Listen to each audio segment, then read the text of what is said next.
그리고 또 왜 유독 그 가방 학대와 이 9살 학대 사건 이런 것들이 같이 또 이렇게 벌어지는 건지도 모르겠습니다. 안타깝습니다. 자, 이번에 저희가 준비한 다음 핫플인데요. 민주당의 이탄희 의원이 이번에 초선인데 임기 시작하자마자 공황장애를 공백하며 논란이 되고 있습니다. 함께 보시죠.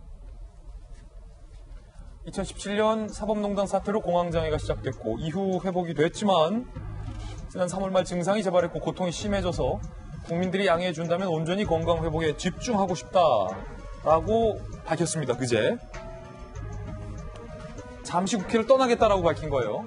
이에 대해서 누리꾼들은 엇갈린 반응인데 용기 있는 고백이 감사하다라는 반응도 있고 힘들면 그냥 내려놔야지 쉬다 오겠다는 건 무책임한 건 아니냐.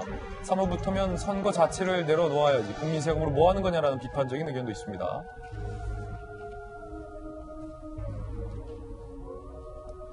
국회의원의 청가서 결석신고서 제출 시 출근을 않더라도 특활비 삭감 등의 불이익은 없다.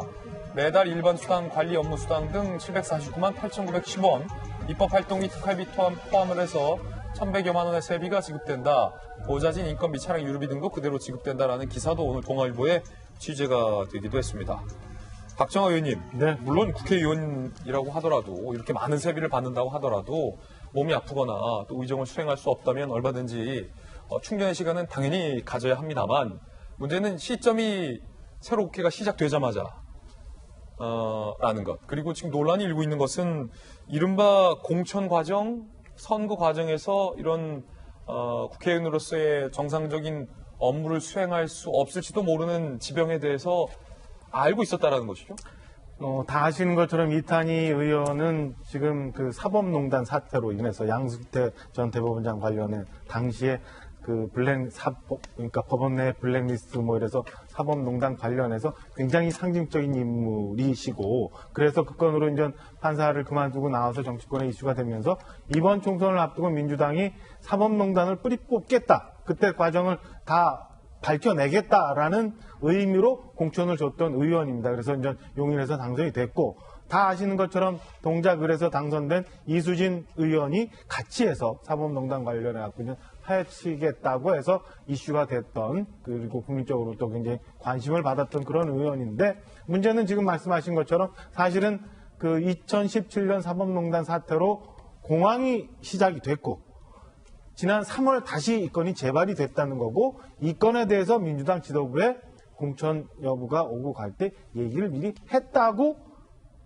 이 의원 측 관계자는 오늘 동아일보를 통해서 밝히고 있어요. 예. 그럼 말씀하신 것처럼 과연 그렇다면은 이렇게 건강에 문제가 있는 분이 공천이 됐었어야 되느냐에 대한 네티즌들 의문도 분명히 있을 수 있는 거고 그리고 그러면 그동안 있는 우리 뭐 계속 국회의원들 뭐 생산성이나 일하는 건에 대해서 얘기를 합니다만은 그동안의 세비나 그다음에 보좌진들 그 월급이나 거기에 들어가는 많은 비용들을 어떻게 되느냐라는 논란이 좀 있습니다. 물론 내가 아프니까 좀 쉬어야겠다고 얘기한 건에 대해서는 용기 있게 고백했다고 얘기할 수 있어요. 아프면서도 얘기 안 하고 그냥 출근 안 하는 국회의원도 그동안은 굉장히 많았었거든요. 예. 뭐 출근 안 했는지 병원에 있는지 놀고 있는지 모르고 그냥 우리 국민들 300명 중에 그 하나 의원 보이지도 않고 이렇게 넘어가는 게 많은데 이렇게 얘기한 것 자체는 좋습니다만 저는 이탄희 의원보다는 이런 상황에도 불구하고 공천을 결정을 했던 민주당 지도부가 과연 어떤 생각으로 이렇게 공천을 했는지